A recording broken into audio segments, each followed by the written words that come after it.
Добар ден, јас сум Лиљана Фанковска и со ова видео ќе ви представам една од наставните содржини по математика за 8 одделение. Наставната содржина е диаграм на фреквенција на дискретни и континуирани податоци и има за цел да знаете да разликувате дискретни и континуирани податоци, да изработувате и користите табели на фреквенција, да цртате и толкувате диаграми на фреквенција за дискретни и континуирани податоци. Најпрво да видиме што се тоа дискретни и што континуирани податоци. Дискретни податоци се податоци што имаат одвоени вредности, односно податоци што можат да се избројат, например број на предмети, број на луѓе, број на жолти топки, број на ученици во одделение и така натаму. Додека континуирани податоци се податоците што можат да ја примаат која било вредност од некој интервал, например време на решавање на сложувалка, должина на молив, висина на ученици, тежина на ученици и така натаму. За секој од овие податоци ќе имаме пример како се представи. Пример 1 за дискретни податоци, значи во осна 4 одделение на тестот по математика учениците ги добиле следните оценки и запишани се оценките. Податоците да се представат со табела и диаграм на фреквенција и се со цел понатаму да можат да се издржат некои статистики за тестот, да се пресматраат статистики за тестот или да се одговори на некои прашања во врска со постигнатите резултати на тестот. Најпрво, воочуваме колку различни податоци имаме во нивото. За случајот имаме 5 различни податоци, оценките од 1 до 5, и потоа пребројуваме колку пати се појавува секој од тие податоци во нивото, значи единици колку имаме, пребројуваме, двојки колку имаме, пребројуваме, тројки, четврки и петки. И тие податоци ги запишуваме во табела на фреквенција, значи во првата колона ни се запишани оценките, а во втората колона колку пати секој од тие оценки се појавува во нивото, односно колку ученици ја добиле секој од тие оценки. Значи единица добиле 20 ученици, 2 пати ја има единицата во нивото, двојка добиле тројца, значи 3 пати ја има двојката во нивото и така натаму. Врз основа на оваа табела на фреквенција креираме диаграм на фреквенција, каде што на хоризонталната оска се представени податоците што се појавуваат во нивото, тоа се оценките од 1 до 5, а на вертикалната оска е прикажан бројот на ученици, односно по колку пати се појавуваат секој од податоците. Вертикалната оска е поделена со бројна скала за да не представува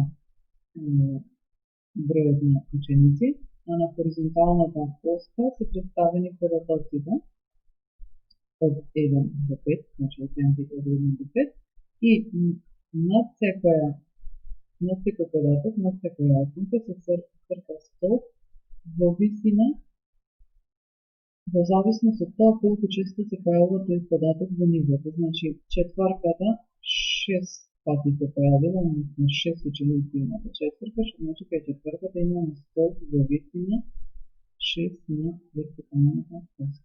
Кај тројката имаме столб во висина 3, затоа што двојката се појавила 3 пати. При тоа водиме сметка столбовите да бидат со иста ширина и растојанието помеѓу столбовите да биде едно. Обавезно запишуваме наслов на диаграмот, за да знаеме што всушност имаме представено со овој диаграм. Понатаму, врз основа на табелата и диаграмот, можат да се пресметаат некои статистики за тестот, може и да се одговори на прашања од типот колку ученици добиле оценка помала од 3. Значи, помала од 3 добили учениците кои што имаат единици и двојки, значи 20 ученици единици добиле, 3 ученици двојка добиле, што значи одговорот на прашањето ќе биде 5 ученици добиле оценка помала од 3. Или може да се постави прашање која оценка била најзастапена во одделението, веднаш може да воочиме дека највисок столб имаме кај петката, значи најзастапена оценка во одделението била 5. Следно, нека имаме пример каде што во деленијата на тестот по математика се добиени следните поени во дадени се поените и овие податоци да се представат со табела и диаграм на фреквенција. Повторно се работи за дискретни податоци и за да ги представиме прво треба да видиме колку различни податоци имаме и колку пати секој од тие податоци се појавува во нивото. Овде веднаш може да воочиме дека имаме повеќе различни податоци и ако ги представуваме во табела на фреквенција, ќе имаме една поголема табела на фреквенција. Затоа во случај кога имаме повеќе различни дискретни податоци, податоците ги групираме во интервали. Затоа дека насловот е групирани дискретни податоци. Како го правиме тоа? Прво воочуваме во кој интервал ни се движат податоците, значи имаме најмалку 6 поени, најмногу 59 поени добиени на тестот, што значи интервалот на движење на податоците, односно на добиените поени, е од 0 до 60. И тој интервал треба да го поделиме на помали интервали, за да ги представиме податоците што треба да ги што ни се дадени. Како ја вршиме поделбата на интервали? Во конкретниот случај, значи имаме рековме минимум 0 поени, максимум 0 поени и овај интервал е поделен на 6 подинтервали или ги викаме класи. При тоа водиме сметка. Должината на сите интервали, на секој од овие интервали да биде еднаква, значи ние сме направили со должина 10. Друго што треба да внимаваме е секоја вредност да биде застапена во интервалите, значи не може да направиме првиот интервал од 0 до 10, а вториот да биде од 12 до 20, затоа што ако имаме 11 освоени поени, нема да можеме да го преброиме овај тест во ниту еден од интервали. Значи не сме да имаме податок што нема да може да го внесиме во табелата, а исто така не сме да имаме и преклопување на податоци во два интервали, односно не може да запишеме првиот интервал од 0 до 10, а вториот од 10 до 20 и после ако некој има 10 поени освоени, ќе припаѓа и во првиот и во вториот интервал. Значи не сме да има преклопување на интервали.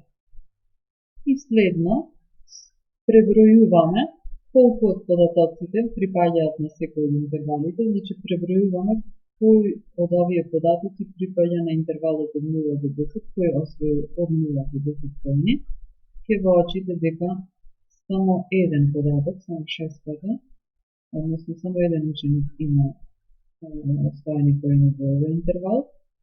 Во вториот интервал нема воопшто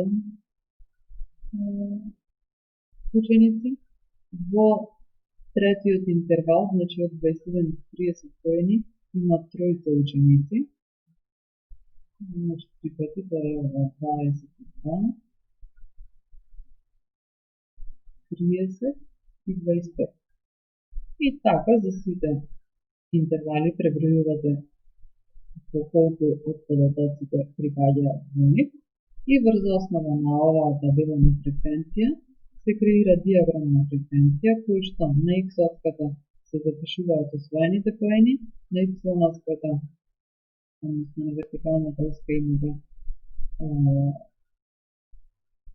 број на ученици, на вертикалната оска представувате број на скала, додека на хоризонталната оска ги представувате класите, односно интервалите,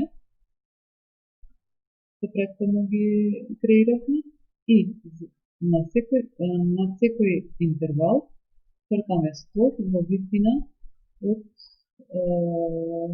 бројот на податоци кои што се појавува во тој интервал. Например, од 37 до 40 имаме 7 ученици.